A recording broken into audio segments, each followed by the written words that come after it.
Hello everyone, welcome back to my channel Babita Sharma online Sanskrit classes.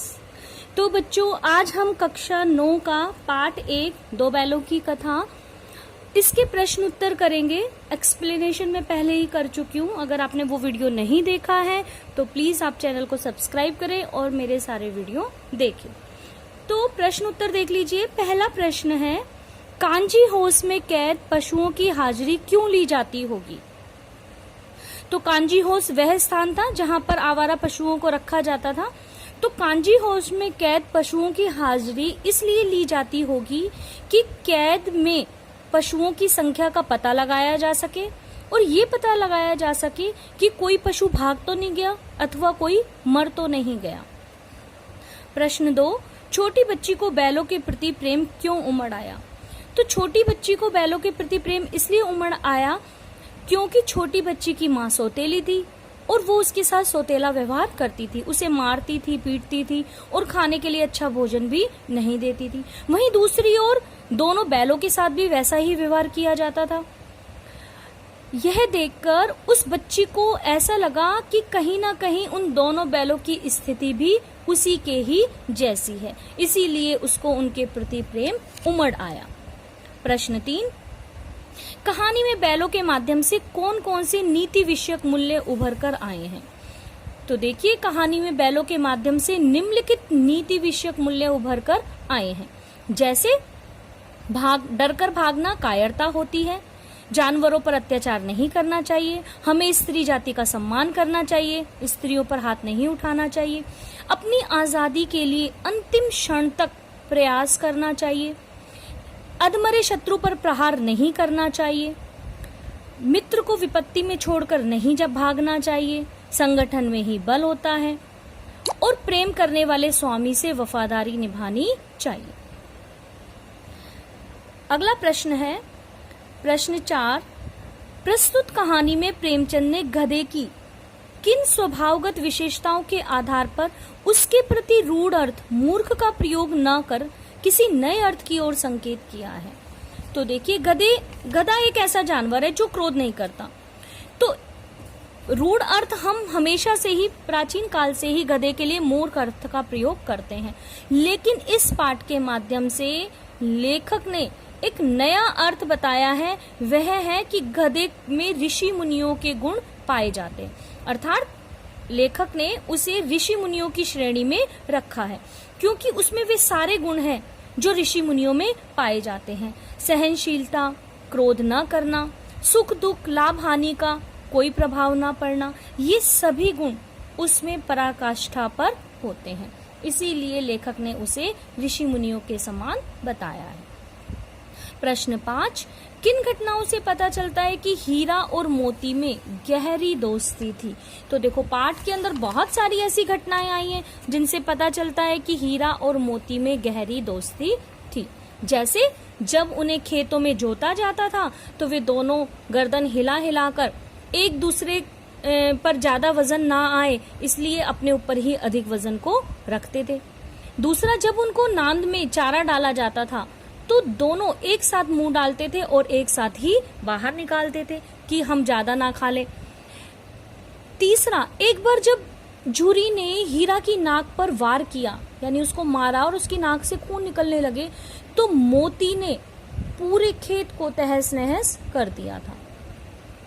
इसी प्रकार से और बहुत सारी घटनाएं हैं जिनसे पता चलता है कि हीरा और मोती में गहरी दोस्ती थी। अगला प्रश्न है, लेकिन औरत जात पर सींग चलाना मना है, यह भूल जाते हो? हीरा के इस कथन के माध्यम से स्त्री के प्रति प्रेमचंद के दृष्टिकोण को स्पष्ट कीजिए। तो इस पाठ के अंदर प्रेमचंद जी ने हीरा के माध्यम से यह कथन कहा है कि स्त्री जात पर सींग चलाना मना है, अर्थात वे महिलाओं को पुरुष के समान अधिकार दिलाने के सहयोगी थे, वे स्त्री जाति पर किए जाने वाले अत्याचार के विरुद्ध थे, वे स्त्री जाति के प्रति सम्मान की भावना रखते थे। इन सभी बातों का हमें पता चलता है, यानी प्रेमचंद के सकारात्मक दृष्टिकोण का पता चलता है। अगला प्रश्न है प्रश्न 7, किसान जीवन वाले समाज में पशु और मनुष्य के आपसी संबंधों को कहानी में किस तरह व्यक्त किया गया है? तो किसान जीवन में पशु और मनुष्य के आपसी संबंध इस प्रकार है कि पशु किसानों की खेती में मदद करते हैं, वे उनका बोझा उठाते हैं और उन्हें दूध देते हैं, उन्हें एक स्थान से दूसरे स्थान पर ले जाते हैं और उनके घर की रखवाली करते हैं। इसके विपरीत जो मनुष्य है वो भी पशुओं से प्यार करता है, उनकी देखभाल करता है और यदि वो बीमार हो जाते हैं तो उनकी दवा दारू भी करता है। तो इस प्रकार से दोनों ही एक दूसरे पर निर्भर हैं।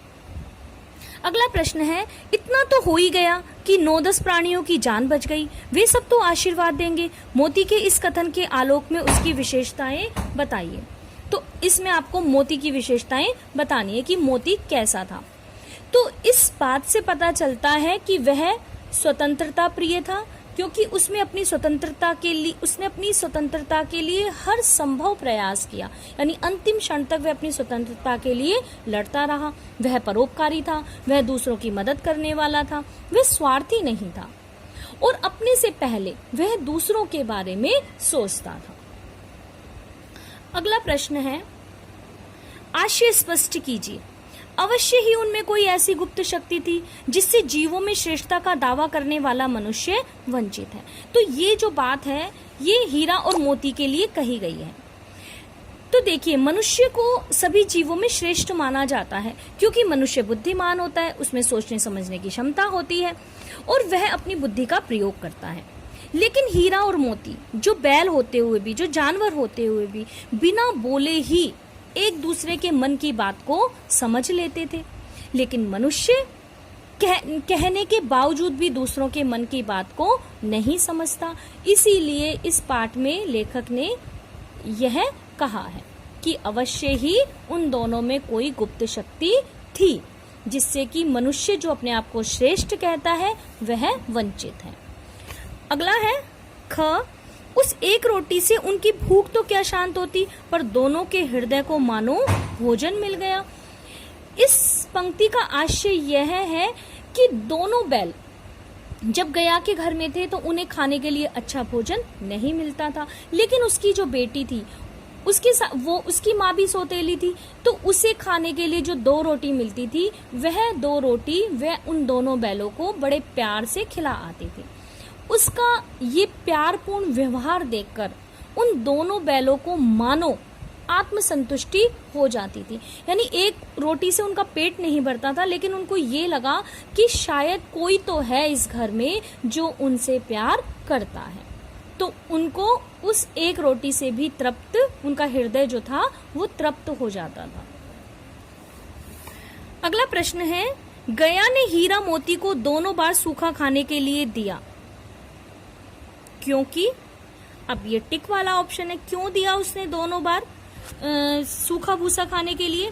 गया पराये बैलों पर अधिक खर्च नहीं करना चाहता था, गरीबी के कारण खली और आदि खरीदना उसके बस की बात ना थी, वह हीरा मोती के व्यवहार से बहुत दुखी था या उसे खली आदि सामग्री की जानकारी नहीं थी। तो इसका सही ऑप्शन है कि वह हीरा और मोती के व्यवहार से बहुत दुखी था। तो उम्मीद है आपको समझ आए होंगे। धन्यवाद।